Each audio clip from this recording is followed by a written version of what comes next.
Good morning, friends. Welcome to day one of Romanceathon.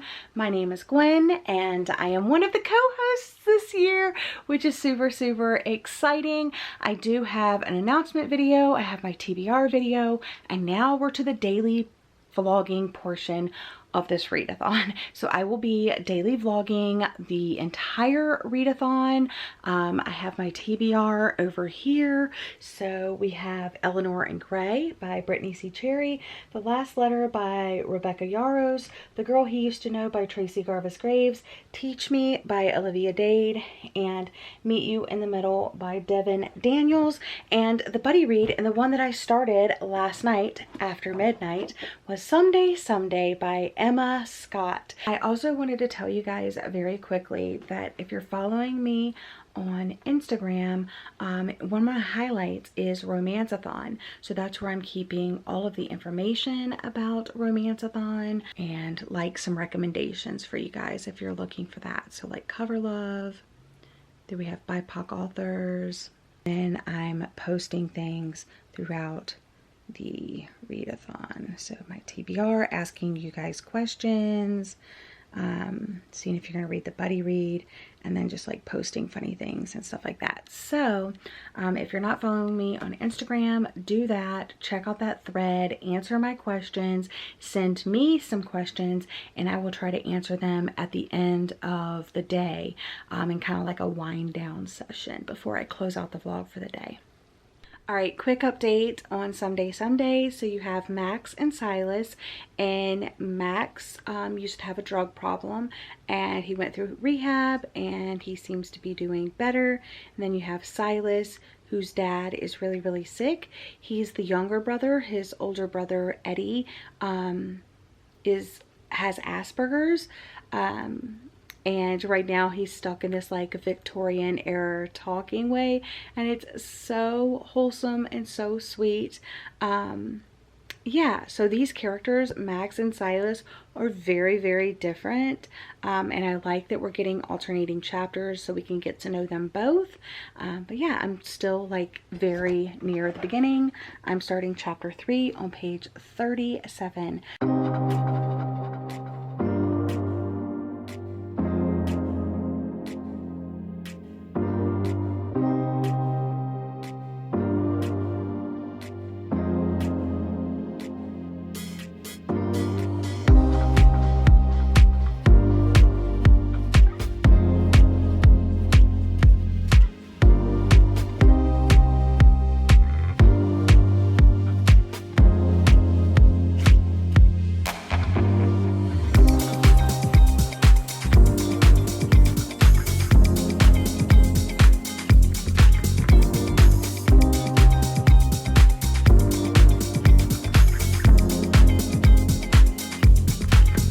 Someone's ready for breakfast.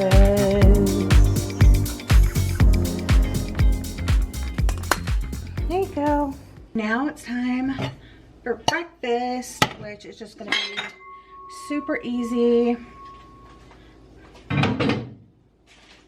Sourdough toast and some eggs. I'll make my husband's first and then mine.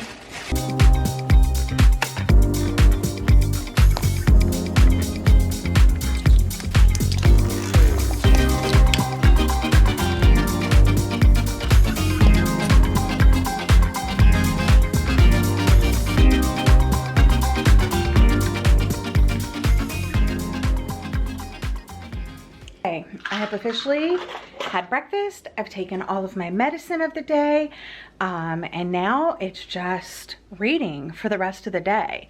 Should be pretty boring because I'm just going to be sitting there reading. My husband's going to be working in here. I'll be reading in there, and I think that's pretty much it for the day. I mean, that's my day right now. Okay, I also got some coffee to keep me like going. Currently on page 52, so not very far. I like that the little breaks within the chapter are these little like musical scores type thing. I like that. I'm currently on chapter 10, page 115, hold and dual perspective between Max and Silas.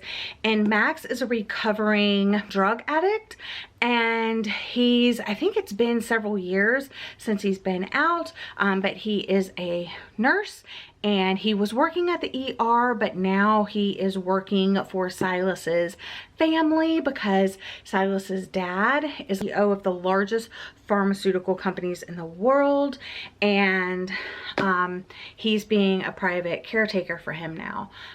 So yeah, it's kind of like their love story, I'm assuming, but it's also very, very sad because Max's dad is homophobic and uses slurs, and of course Max is gay, and he's like, oh my gosh, how am I gonna deal with this? They're obviously attracted to one another. I don't know, there's just like so much going on in here, and I can't wait until they like dive into their feelings and confess their love and attraction for one another. So hi little girl. I thought I would update you guys because finally a little spark of something has happened, and it just made me so happy, because if two men find happiness like with one another, they should be allowed to be together. No questions asked.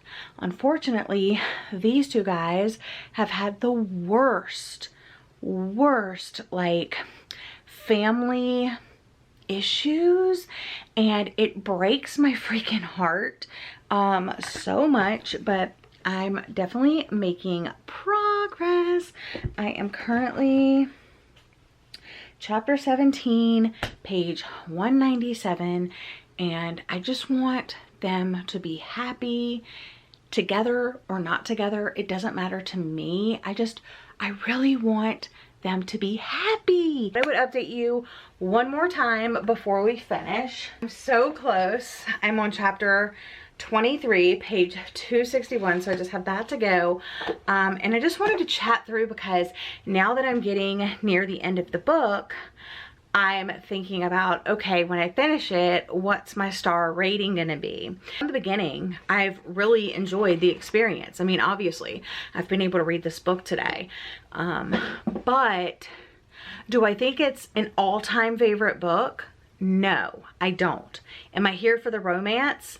Abso-freaking-lutely. There's just something right this moment preventing me from giving it 5 stars, and then that opens up 4 stars. Am I willing to give it 4 stars?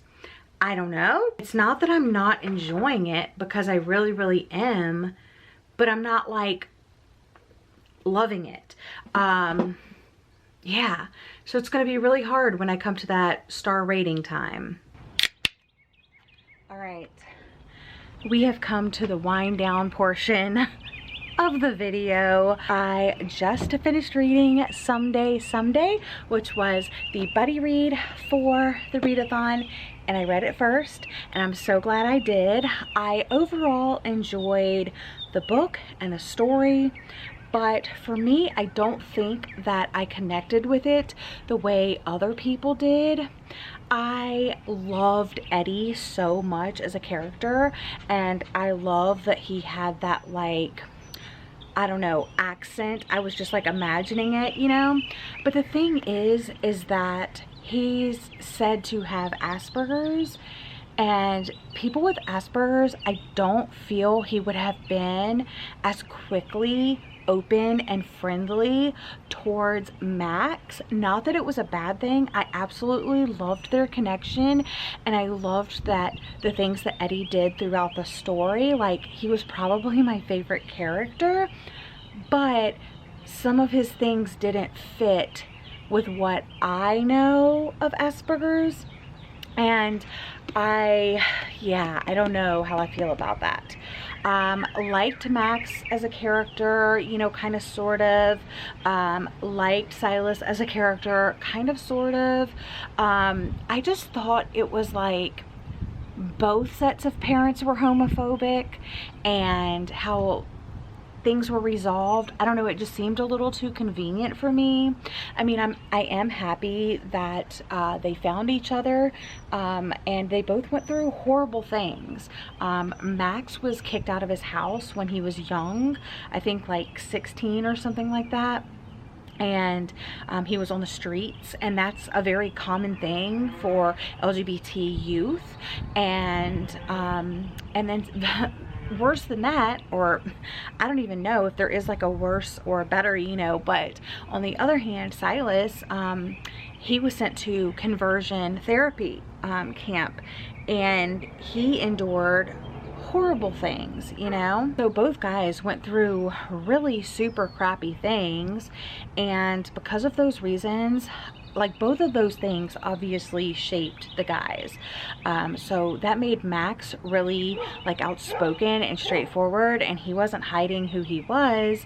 And because of Silas's dad, he's basically dying, and the company, and they have a lot of money, and you know, they're kind of like, people know who they are. He had to hide who he was, and he was even like fake dating, fake engaged to this woman, and she knew like it was all fake, like she was just there to help him out. But I don't know, it was really, really sad. But I just thought it was a lot to have, you know, Max's family and Silas's dad, both, like all of them were homophobic, and how Max hadn't talked to his family in like 7 years or something like that.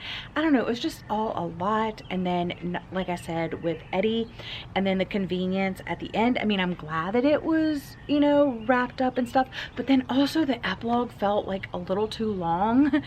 But there were funny moments, and there were great moments, and there were steamy moments like smutty, but I was here for it. I was enjoying myself. So I just don't know what I would rate it. Also, Silas as a character, I mean, he was super good looking, super freaking rich. The only thing different about him is that he's in the LGBT community. Maybe 3.5, not really sure. I am going to do daily vlogging, and then I am going to do a wrap up of all of the books that I read during the week, just in case like people don't feel like watching the vlogs or don't have time for the vlogs. That way I can just kind of wrap up a week of reading romance. But next up, I think I'm going to pick up Teach Me by Olivia Dade. So obviously this was the buddy read. It could be indie published or an author I've never read from before. And then this one is going to be like, I think the hate to love trope. If you have a question for tomorrow, send it to me on my Instagram at @lavendermud, or you can leave it in the comment section down below, and I'll try to be better prepared tomorrow. But for now, I'm just going to drink my Spindrift. I'm going to go write up my review of this, and then I will probably begin this, and I will update you guys tomorrow for day 2 of Romanceathon.